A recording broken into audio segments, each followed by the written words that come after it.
Tonight we're going to take a quick look at Remington UMC and the model 1911. Now before I get started with the pistol, I'll give you a little brief history on Remington UMC if you're not familiar with it already. Now, it was established in Ilion, New York in 1816 by E. Remington Jr.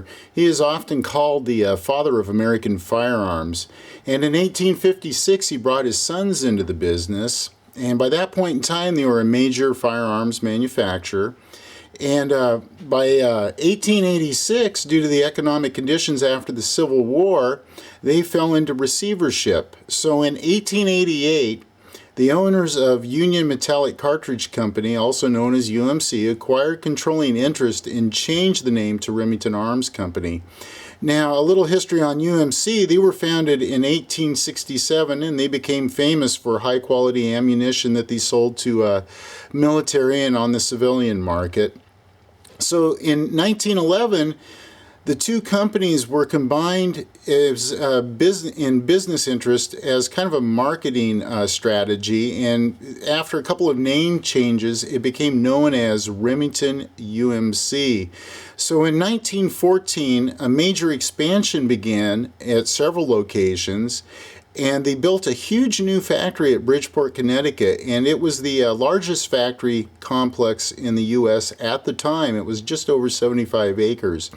Now, it was originally built to produce Model 1891 Russian rifles and bayonets for Tsar Nicholas's order of 1,000,000 rifles. But after America's entry into World War I, it was primarily used for building Model 1911s, Browning automatic rifles, and Mark III flare pistols. So in 1917, Remington notified the Ordnance Department that they had developed their own .45 caliber pistol that was superior to the Colts. And if you've seen the Navy pistol video that I did for the Model 1911, I make mention of that. And the Navy was interested in that pistol because there was a real shortage of the Model 1911. And they were hoping that they could obtain their own .45 caliber pistols. But what happened with that was after several weeks, Remington disclosed in a letter to the Ordnance Department that there were minor details had not been perfected. And because of government weapon orders and in the middle of World War I, the pistol was just kind of set on the back burner, and it was never offered for testing again, so it just kind of was relegated to the pages of history. Now, in December of 1917, the Ordnance Department placed with Remington an order for 150,000 1911s as well as 30,000 Browning automatic rifles. And what they did was the equipment for the Russian rifles was still Russian owned, and the U.S. government had to purchase that before any production could begin. And the transfer of ownership, it took several weeks. And another thing that occurred too was Remington UMC also needed drawings, gauges, and sample pistols from Colts. Now the gauges were never delivered, and it's uncertain if the pistols were. And so Colts issued 3 government models to Remington, but they were unapplicable, to military contract pistols. So the drawings that they sent, the first set of drawings, only showed flat dimensions. They didn't have any tolerances. And accurate drawings weren't really necessary at Colts because they had veteran machinists that were proficient in all production methods, and in the final assembly and fitting of parts, they didn't need the drawings. So Colts, trying to help Remington out, sent a second set of drawings, and they had 430 discrepancies from the first set of drawings, so the drawings were pretty much useless. Now what they did was Remington finally received 10 service pistols from which they made their own what's called salvage drawings that were based on measuring the pistols. And what's interesting about that is other World War I pistol producers used these drawings for their own manufacturing process. And just this all created an interchangeability with Colts products. I'll get to that in a minute, but it didn't work out very good. By February 1918, though, most of the machinery was in place. And one of the things that they couldn't get was the machinery for doing the checkering on the stocks.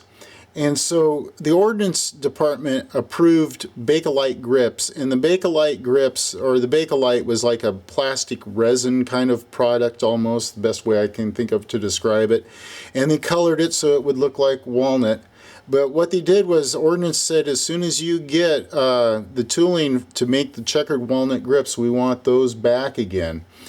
So anyway, moving along, in March of 1918, they saw the demand for the pistols, so Ordnance Department took and replaced the 150,000 order with a 500,000 order of 1911 pistols, and that was based on a cost plus 10% profit. And anyway, Colts, I don't want to make them look bad, because Colts, they took and they did everything they could to assist Remington UMC in educational assistance, technical representatives, and training the machinists and everything else for making these pistols. They just, didn't have the drawings.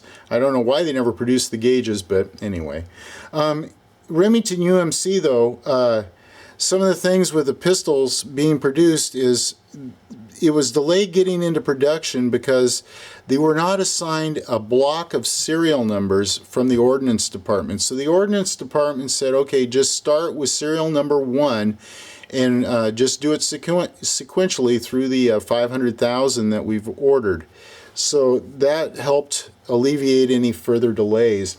Now, production was actually suspended on December 19th of 1918, and that was only after 4 months of production. So the grand total of these pistols produced was 21,676.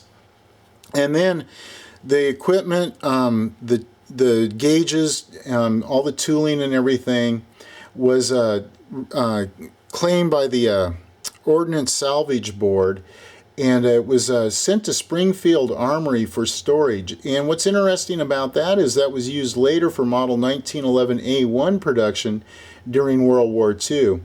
Now, I mentioned prior that Remington pistols never achieved the interchangeability that the Ordnance Department wanted to see amongst the pistols, all the manufacturers.